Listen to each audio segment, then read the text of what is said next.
충분히 우리 한국인 분들은 열심히 사시는 것 같은데 왜 굳이 잠까지 줄여가면서 죽음까지 갈 수도 있는 문제인데 잠까지 줄여가면서 왜 이렇게 열심히 할까? 차라리 내가 재워줬으면 좋겠다 하는 마음으로 제작하게 됐습니다. 네. 그 위드 코로나 시대를 지나오면서 이렇게 심각한 상황 속에서도 어떻게 수능을 치고 어떻게 등교를 하고 출근을 할지 고민하는 모습을 보면서 아 진짜 좀비가 나와도 우리나라에서는 어떻게든 수능을 칠 것 같다는 생각이 들어서 네, 그 작은 아이디어에서부터 시작한 영화입니다. 네, 저는 기후위기 관련된 주제에 관심을 가지고 있고 주변 사람들한테 자연과 연결되는 순간들, 경험들에 대해서 질문했고 그런 이야기들이 되게 제가 그 당시에 그 문제에 되게 천착해 있는 시기여서 너무 좀 슬프게 들렸었고 이게 미래적 관점으로서는 이게 되게 아름다운 이야기임에도 불구하고 되게 슬픈 이야기일 수도 있겠다는 생각이 들어서 이런 영상을 제작하게 되었습니다.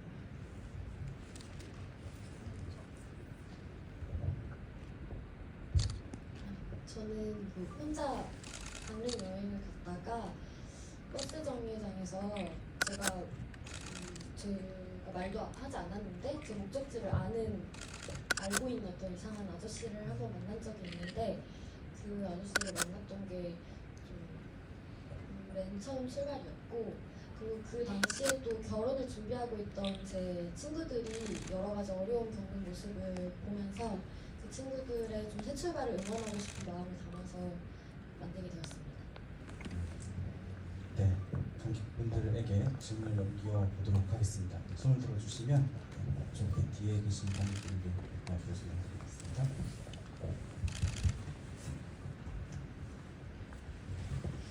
네, 일단 네 작품 모두 다 잘 봤습니다.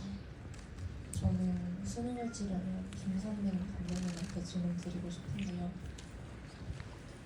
개인적으로 작년에 한번 수능을 직접 쳐보고 사실 제가 영화과를 준비했던 사람으로서 영화과 입시를 하면서 겪었던 에피소드들도 생각이 나서 뭔가 주인공의 마음이 좀 더 이해가 될까 싶었고요. 개인적으로 궁금한 거는 마지막쯤에 이제 조수석에 탄 비니 쓴 친구가 수능장에서 약간 물린 자국이 있잖아요. 그 자국이 약간 의문점으로 남았던 게 그냥 그 자국만 보여줘가지고 사실 그 이후의 상황들이 되게 궁금했어요. 그리고 또 화면에 블랙아웃이 되고 소리로써 유리창이 깨지는 소리가 들렸는데 주인공이 뭔가 창 밖에 있는 좀비라는 존재들에게 뭔가 행동을 한 것 같은데 그 행동이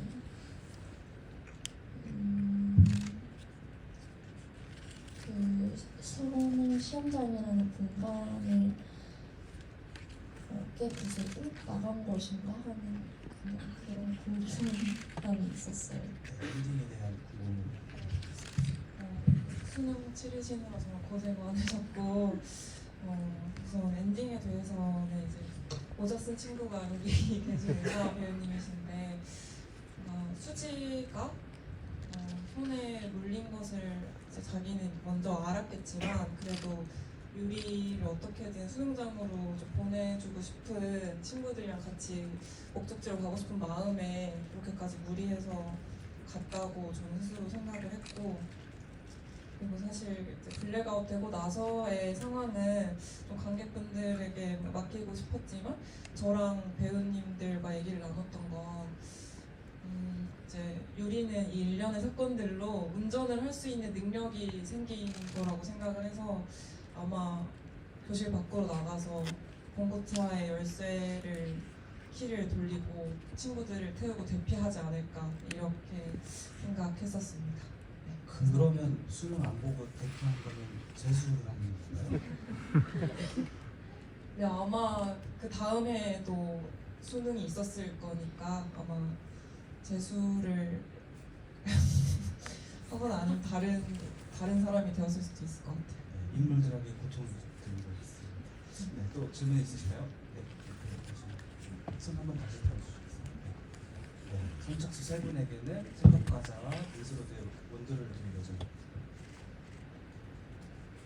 네, 일단은 내 작품 너무 재밌게 잘 봤습니다. 그 일주일 전이나 감독님과 유령의 풍경 감독님께 질문 드리고 싶은데 그 조금 이제 영화의 그 독특한 방식, 장르, 애니메이션과 이제 그런 좀 그러한 방식으로 좀 보여주셨는데 좀 제작 기간과 그 플롯 영화의 플롯과 그런 소재는 어디에서 어떤 뭐 레퍼런스 살아내서 만드셨는지 그런 방식들이 좀 궁금합니다.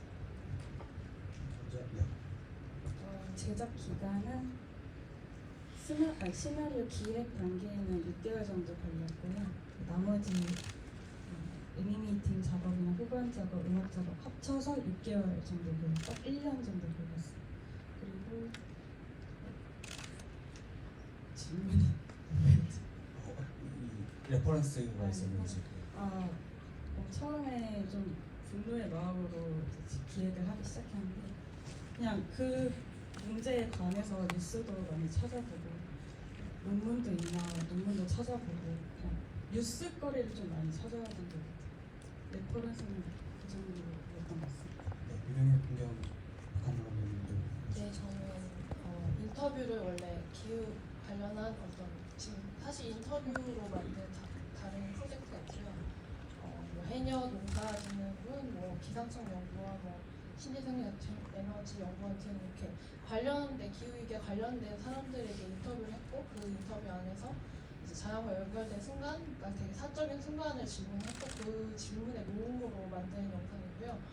인터뷰는 한 두세 달 정도 했고 이후에 편집 작업을 했는데 저는 작업 방식이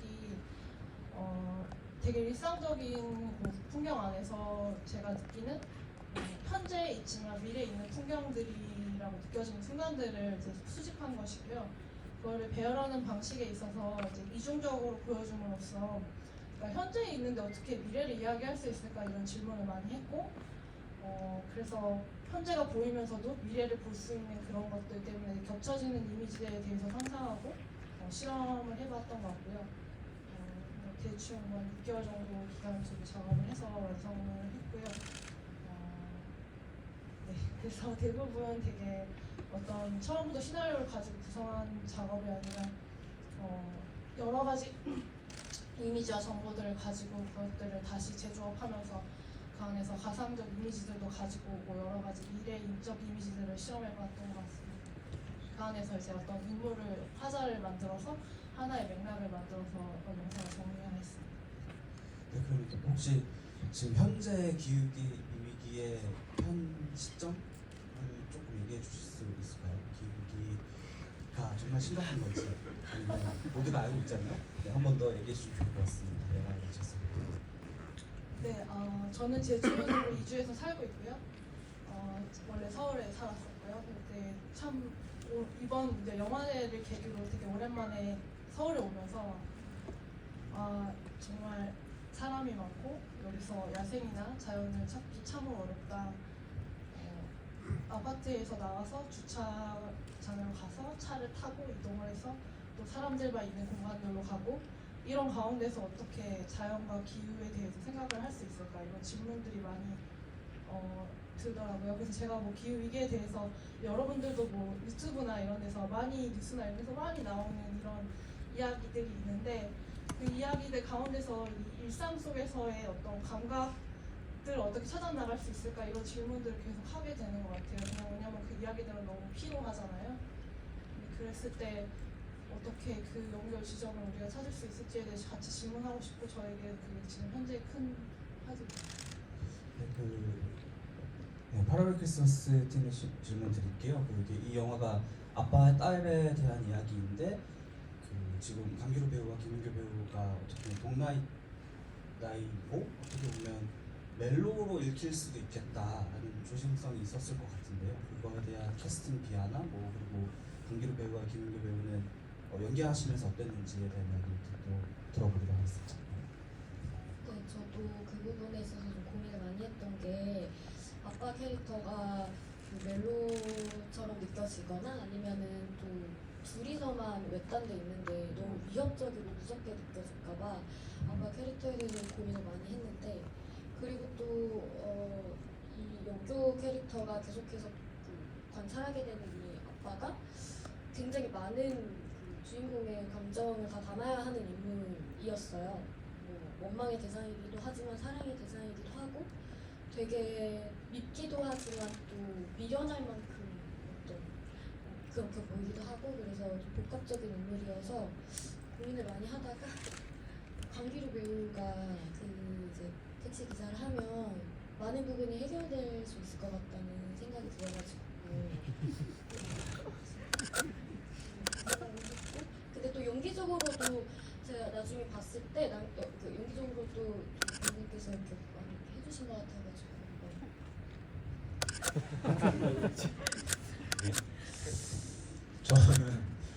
저는 그런 우려를 하면서 연기를 한 건 아닌 것 같아요. 예. 왜냐하면 택시 기사가 손님에게 크게 관심이 없거든요. 저 그렇게 생각을 하고 연기했고 택시 기사는 그냥 그 만나지 못하는 가족이나 지금 찾아야 할 사람에 이제 포커스가 맞춰져 있기 때문에 그 손님과의 젊은 여성 손님과의 어떤 로맨스로 오해하거나 그렇게 보여질 거란 생각은 하지 않고 연기했던 것 같아요. 예, 김은교 배우님도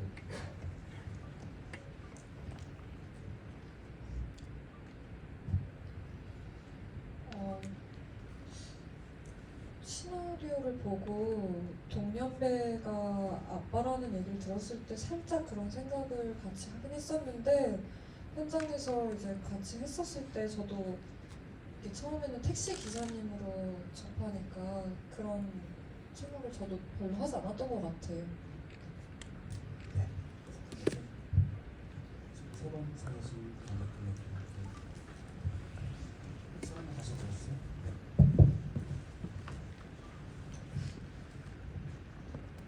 네, 내 영화 너무 재밌게 잘 봤고요. 이 섹션을 선택한 이유는 제가 8월에 크리스마스라는 영화를 너무 좋아해가지고 네, 단편으로 어떻게 변주했을까 그게 궁금해서 봤는데 아빠와 딸의 이야기로 진짜 멋지게 변주하신 것 같아요. 그래서 너무 잘 봤다는 말씀 드리고 싶고 그리고 화면이 너무 좋더라고요. 어떤 카메라로 찍으셨는지 좀 궁금하고 그 시네마스코프 화면이죠 그게. 네, 그리고 강기루 배우님은 더스트맨에서 굉장히 좀 인상 깊게 제가 본 기억이 있는데 처음에 진짜 못 알아봤어요. 목소리 톤이 완전히 달라지셔가지고 그래가지고 와 좀 놀랬거든요. 그래서 배역을 맡으실 때마다 이렇게 목소리 톤을 이렇게 변주하시는지 바꾸시려고 노력을 하시는 건지 좀 많이 좀 궁금했어요. 감사합니다. 그 카메라는 생각보다 좋은 걸 못 썼고 FX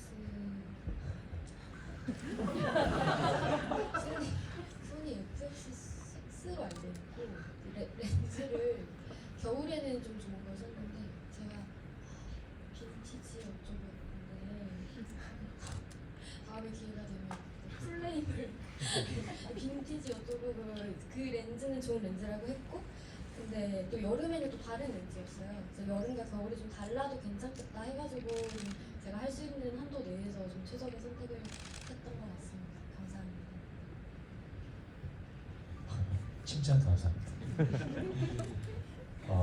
뭐 목소리를 일부러 바꾸거나 뭐 그렇게 뭔가 계획을 하고 그런 건 아닌 것 같은데 뭐 인물마다 성격이 워낙 다르고 또 살아온 환경이 다르다 보니까 그렇게 접근을 하니까 달라지는 것들이었나 봅니다. 제가 일부러 뭔가 물리적으로 상대를 이렇게 해서 그런 건 아닌 것 같아요. 그리고 제 생각이지만 목소리만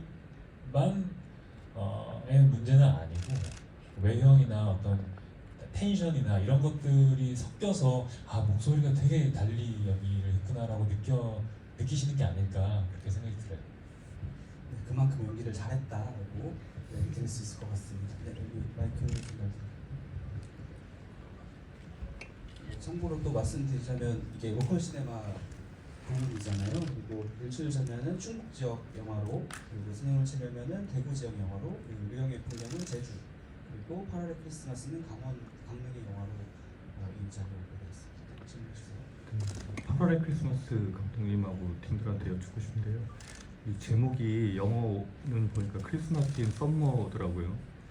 이게 그 워낙 유명한 레전드 같은 멜로 영화가 있기 때문에 제목을 쓰시는데 이게 독이 될 수 있을 것 같았는데 굳이 그 고집하신 이유가 궁금하고, 영어 제목처럼 그냥 뭐 한여름의 크리스마스 이렇게 할 수도 있었을 텐데 그 제목 쓰신 이유가 궁금하고, 연결 배우님이랑 기루 배우님은 이게 저는 연인으로는 전혀 읽히지 않았고요. 이게 어찌됐든 그리움의 대상이잖아요. 뭐 애증 얘기도 하셨지만 그 연기 그 캐릭터 임하실 때 그 어떤 감정으로 임하셨는지.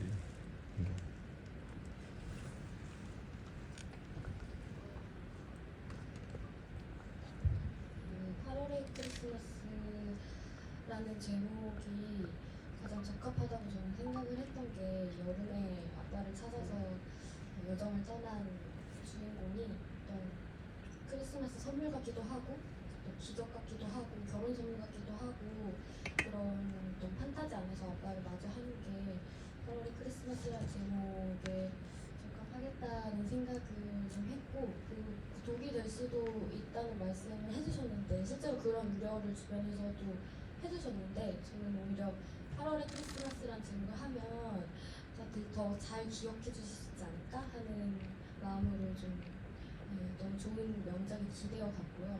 그 영재는 그래서 영재는 이제 여름하고 겨울의 대비를 좀 더 주고 싶어가지고 크리스마스는 몇번 썼습니다.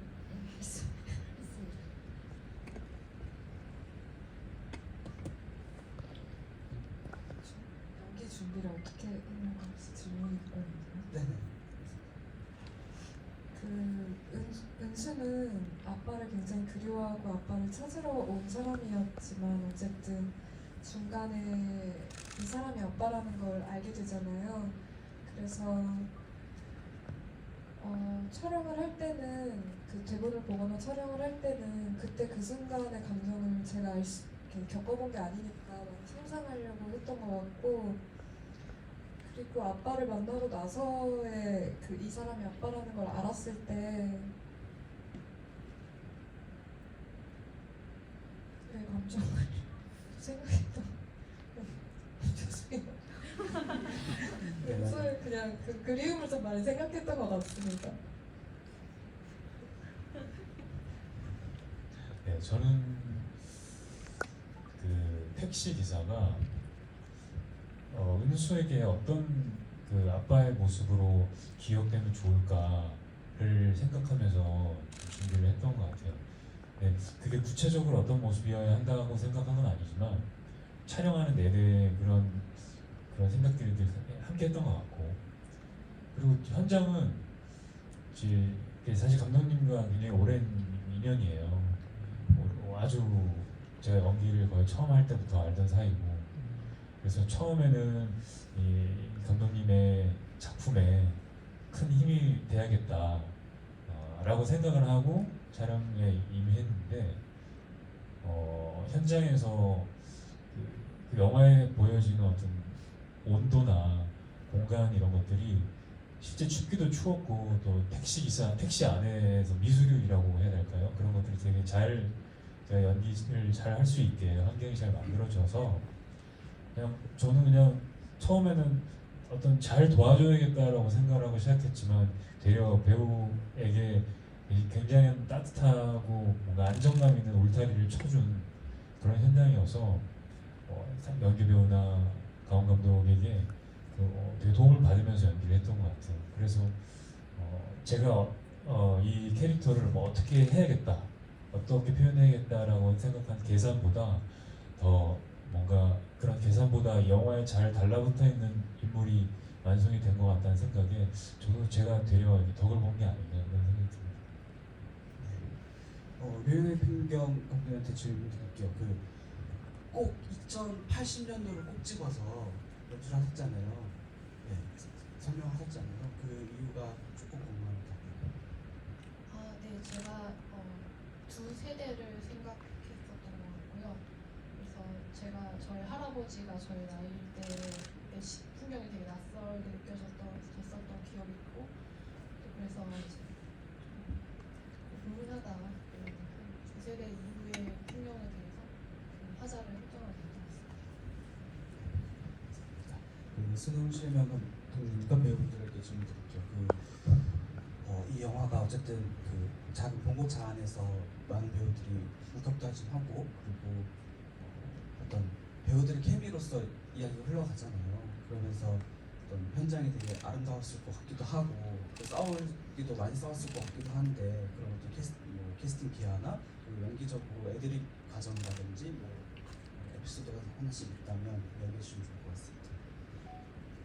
네, 일단 캐스팅은 필름메이커스라는 그 영화인 구직 사이트를 통해서 프로필을 받아서 그 중에서 가장 역할이 잘 어울리는 분들을 쏙쏙 뽑아서 캐스팅을 했고, 현장에서는 그 텐션을 잃지 않게 하기 위해서 제가 이제 배우님들이 좀 지친 것 같으면 막 춤도 추면서 막 제가 그렇게 좀 하려고 했던 것 같아요. 배우님들은 어떠신가요?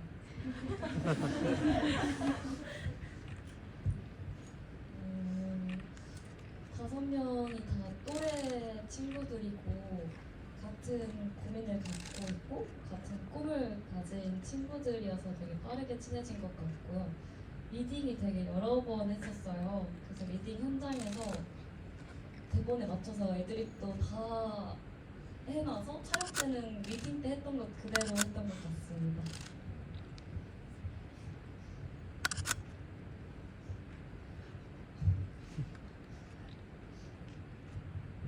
잘 기억이 안 나지만 그래도 생각해보면 그 리딩할 때 이제 아무래도 계속 타서 막 이렇게 하다 보니까 앉아서 그냥 대본만 읽을 때는 전혀 뭔가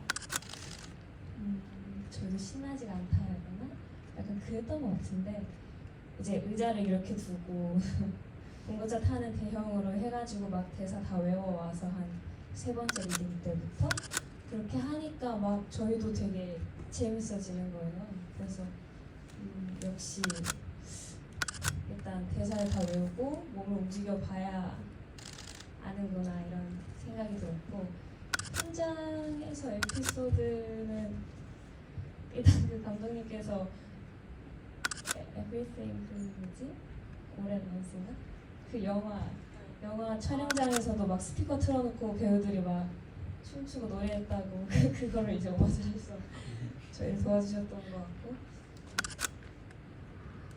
에피소드가 왜 잘 기억이 안 나지? 제 분명히 뭐가 재밌었는데 네 아무튼 빠르게 잘 지나갔던 것 같습니다. 그만큼 정신없는 촬영이라고 생각을 하겠습니다. 그 일출전야는 그 저승사자를 꼭 집어서 어쨌든 캐릭터화 하셨잖아요. 어떤 그 계기가 있었을 것 같아요. 잠을 못 잔다고 죽는다는 게 확 와닿지 않잖아요. 그래서 어떻게 하면 잠이 부족한 사람들이 죽음과 확 가깝게 다가올 수 있을까 하는 존재가 저승사자가 떠오르더라고요. 그래서 저승사자로 선정하게 됐고, 그리고 저승사자가 사람을 살리면 재밌을 것 같아서. 그러면 맞아, 엔딩에서 저승사자가 죽잖아요. 네, 죽는 게 맞나요? 네 맞습니다. 과로사 해서. 질문 있으실까요? 네. 손 한번 들어주세요. 뒤에 네. 내 영화 다 너무너무 재밌어서 너무 신이 났고요. 일출전야 감독님과 유령의 풍경 감독님께 질문 드리고 싶은데요. 저승사자가 죽은지 몰랐어요. 전 저승사자는 원래 죽은 건 줄 알았거든요. 근데 나중에 크레딧에 약간 쿠키처럼 그림체도 조금 더 잘생겨진 저승사자랑 여자 의사분이랑 같이 나오더라고요. 그냥 좀 귀여운 어떤 이미지로서 보긴 했는데 그 여자 의사분은 어떻게 되신 건지 감독님 피셜이 조금 궁금하고요. 유령의 풍경도 재미있게 보면서 다 내용적인 것도 좋지만 그 앰비언스라고 해야 하나 사운드가 전체적으로 분위기를 되게 잘 잡아주고 있다고 느꼈는데 혹시 사운드 디자인 하시면서 직접 어떤 사운드를 쓰실지 선택을 하셨는지 그런 것들이 좀 궁금합니다. 여자 의사분은 이제 저승사자가 의사를 이제 재워서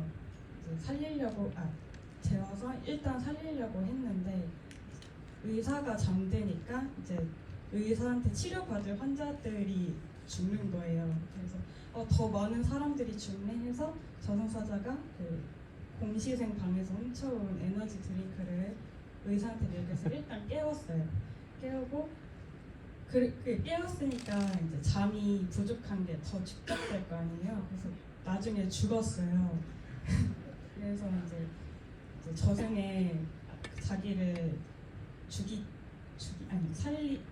아무튼 그 저승사자랑 함께 만나서 다시 저승 입구로 들어가서 이제 저승의 길로 떠나려고 했지만 상사분이 너무 의사가 안타까워서 차라리 전생의 의사였으니까 이제 죽어서도 사람을 살리는 게 어떻겠냐 해서 이제 저승사자가 아니라 사람들을 재우는 그런 직업으로 이게 됐습니다. 네.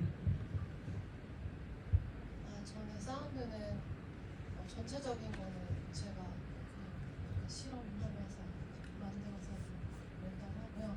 제가 전반적인 분위기를 만들었고 소리 작업해 주시는 분이 계셔서 이제 그분이 이제 중간에 어떤 포인트라든지 약간 그런 식으로 잡아서 전체를 채워주시는 방식으로 작업을 진행했습니다. 네, 아마도 마지막 질문일 것 같은데요. 대답해 보세요.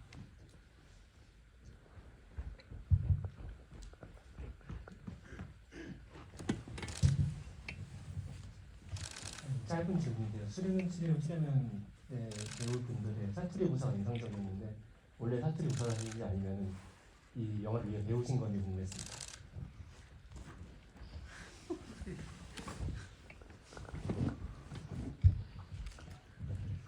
사투리를 어떻게 들으셨을지 모르겠지만 사투리 선생님이 계셨습니다.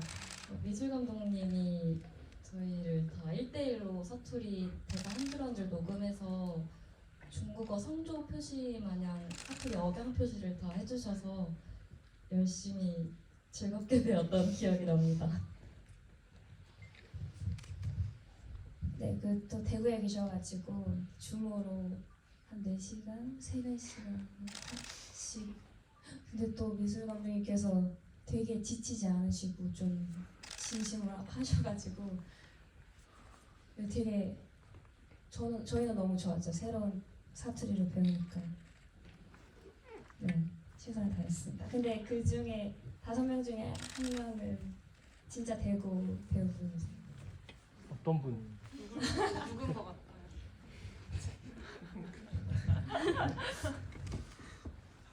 정답은 미소 친구입니다. 그 욕 많이 하던 친구. 네, 알겠습니다. 이 로컬 시네마 섹션이 어쨌든 지역 영화를 주목하자고 하는 섹션인데요. 어쨌든 지역 영화 관련해가지고 영진이에서 내년도 예산이 0원이어서 그거에 대한 관심 많이 가져주시고요. 영진이나 문체부에 한번 전화 한번 해주시면 도움이 될 것 같습니다. 네, 그 수용칠명 같은 경우는 어쨌든 지역 영화 개발 지원 사업으로 만들어진 작품이어서 더더욱 소중한 예산이거든요. 그래서 한 번 더 전화 한번 문체부나 영진이에 민원을 한번 넣어주시면 감사하겠고요. 마지막으로 이제 관객분들에게 인사를 하면서 마무리하도록 하겠습니다. 그러는 동시에 저희는 가볍게 설명회를 들려드리겠습니다.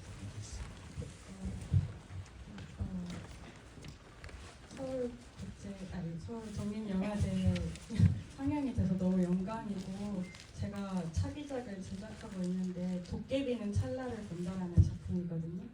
그게 제작이 다 되면 다시 서독제 상영이 됐으면 좋겠습니다. 만나서 반갑습니다.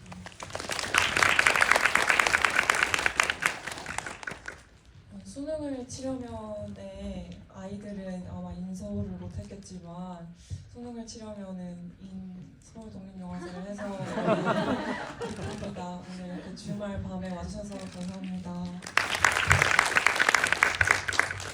네, 저는 지금 생물 다양성과 기후위기 관련한 작업을 진행 중이고요.